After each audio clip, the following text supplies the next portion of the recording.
Imagine this. The so-called dream home that Robin and Cody Brown claim was a blessing from above might just be the biggest illusion in Sister Wives history. A mansion built not on faith, but on secrets, money, and denial. And while they smile for the cameras calling it a miracle, the truth behind how they got it and what it really means for their fractured family is far darker than anyone expected. Stay tuned, because what's coming next will change how you see everything about Cody Robin and the world they've built. It all starts with Cody and Robin standing in front of the camera, smiling nervously as they talk about finding their dream home on the other side of town and how it was just a little too expensive. So they waited and watched the price drop until they decided to make their move. But right there beneath that sweet family story is something that feels off, because the whole situation screams urgency, desperation, and something much bigger than just buying a house. This wasn't just about a new address. This was about image control. This was about trying to rebuild something that had already been lost. They say they made an offer, but it was contingent on selling their current home, meaning they didn't actually have the money liquid. They were banking on one dream to fund another, and that tells you everything about where they really stand. Financially, Cody's tone was full of determination, but you could see that flicker of worry behind his eyes, because if one thing went wrong, if the sale didn't close or the timing fell apart, everything would collapse like a house of cards. And yet Robin smiles through it, talking about prayer and faith and destiny. But you can't help but feel like there's something rehearsed about the way she speaks, almost as if she's trying to convince herself that this was all part of some divine plan, when deep down she knows this move was risky and maybe even reckless. So while they talk about packing and moving and cleaning up the old place to get it ready for sale, what they're really doing is preparing for survival. Because behind closed doors, this was not a calm family transition. This was chaos, boxes everywhere, tension in the air and quiet, arguments about money and timing and what would happen if this dream house fell through. And the irony of it all is that Cody keeps calling this a new chapter, as if he's closing some kind of book on the past. But you can feel that the past is still very much alive, following them from room to room, from one mortgage to another. And as the episode unfolds, you start to realize this isn't just a real estate story. This is a story about illusion control and the cost of keeping up appearances. And while the show tries to make it seem lighthearted and simple, viewers can sense that something far deeper is brewing beneath the surface, because when you strip away the smile and the script, what you're left with is a family desperately trying to hold on to the last pieces of a dream that might already be gone. As the cameras roll and Robin and Cody drive through the city talking about their new future, the mood shifts and suddenly everything feels heavier. The music softens their voices. Sound almost rehearsed, and the tension seeps through every glance between them. Robin insists that this new home is a gift, a blessing, that everything fell into place exactly the way it was meant to. But the numbers don't lie, and neither does the desperation in their tone. The house was listed for nearly $2 million, and yet they offered even more than the asking price, $200,000 over, as if overcompensating could make the dream more real. But that move alone reveals everything. It wasn't confidence, it was fear of losing something they thought they needed to prove their worth, fear of the image collapsing the same way their family once did. And Cody keeps repeating the word opulence like he's trying to make it sound holy, but it echoes hollowly in the air. Because how can opulence exist when the foundation of your life is built on debt, resentment, and regret? He walks through the rooms, describing every space as if he's building a vision of redemption, a fresh start, a space for grandkids and laughter and love. But it all feels like a stage. Because the truth is, no one is coming over. Those rooms won't be filled with family. Those halls won't echo with joy, they'll echo with silence. Because the relationships he burned cannot be rebuilt with drywall and marble countertops. And Robin's voice cracks when she talks about how much they prayed for this home, how much they trusted in divine timing. But even that feels like a performance. The way she looks at the ceiling, the way her voice shakes. She's not grateful, she's terrified, because she knows this house isn't proof of a blessing. It's a monument to denial. The audience can feel it. The air between them is thick with unspoken truths about finances, about faith, about how far they've drifted from what they once pretended to be. And while the show plays soft music and cuts to sweeping shots of the property, you can't shake the feeling that every shot is covering up cracks, literal and emotional ones. It's almost poetic how they keep calling this a new beginning, because deep down you can sense it's actually an ending dressed up as a miracle, an ending they refuse to face, because if they admit that this house isn't salvation, it's surrender. Then the illusion falls apart completely, and as Robin smiles for the camera, you can see it in her eyes. She's not looking at her dream home.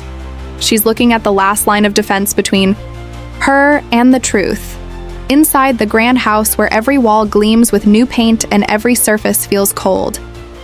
Cody and Robin wander through like actors in a play, repeating lines they have rehearsed 1,000 times. Cody keeps pointing to the vast spaces, the extra garage, the huge kitchen, the endless rooms, describing them as if each one carries the promise of healing and family.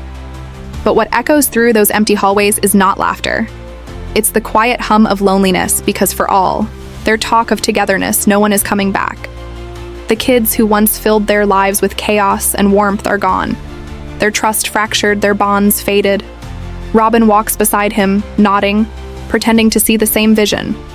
But deep down, you can tell her thoughts are spinning faster than the camera can follow, because she knows what this house represents. It's not freedom, it's a fortress built to keep out the ghosts of choices they can't undo. Cody keeps talking about grandkids as if he can manifest love with granite countertops, but his voice trembles with a hint of desperation. He mentions truly, as though name-dropping her might rewrite years of distance and resentment. Yet the words fall flat because you can feel the hollowness. Behind them, it's not a home built on love. It's a stage built on regret. And while the show tries to fill the silence with soft music and drone shots of mountains, the tension never leaves the screen. You can sense that even the house itself is too big, too heavy, too empty to hold what they have lost. Robin talks about prayer again, thanking divine timing and calling the home a miracle, a blessing, and it's in that moment you realize how detached they've become from reality. The way she speaks about it feels rehearsed, like something she's told herself so many times. She's begun to believe it, but the audience sees it differently. It doesn't feel like faith. It feels like a bargain she's made with herself to justify every compromise, every lie, every bit of guilt that lingers in the background. And when she thanks God for this house, saying it was all his plan, it's as if she's trying to cleanse herself of the truth, that this wasn't a miracle, it was manipulation. Hard work, maybe luck, but not divine intervention. And Cody just nods his jaw tight, his smile fixed as though he knows the cameras are still rolling, and he can't afford to crack, because if he does, the whole illusion collapses like a mirror shattered. By its own reflection, the grandeur of the place doesn't hide the unease, it amplifies it. Every chandelier, every echo in the stairwell, every polished floor reflects the truth that you can't buy peace no matter how much marble you lay beneath your feet. In the end, what this episode really shows is not a couple finding a new chapter, but two people trying to rewrite the story that everyone has already seen unfold. The dream home, the prayers, the talk of blessings, all of it becomes a symbol of denial, more than destiny. Cody and Robin want the audience to see success, to see stability, to see that they have somehow risen above the chaos that tore the family apart. But no amount of granite or square footage can fill the silence that follows them. Into every room, their smiles look softer, but their eyes tell a story of exhaustion, a story of trying to hold together an image that no longer fits the reality beneath it. And while Robin speaks about faith and gratitude, there's a quiet strain in her voice, the kind that only comes from convincing yourself that everything happens for a reason, even when you know deep down that maybe it didn't.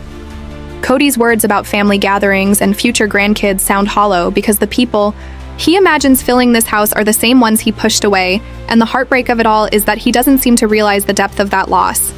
This isn't a family rebuilding. This is a family surviving on memories and what-ifs. Every empty room in that house feels like a reminder of the people who are not there, and the love that money couldn't buy. Robin's belief that God placed them in this house might bring her comfort, but to the viewers it feels more like a coping mechanism, a way to make sense of decisions that don't make sense otherwise, because when faith becomes a shield against accountability, it loses its meaning.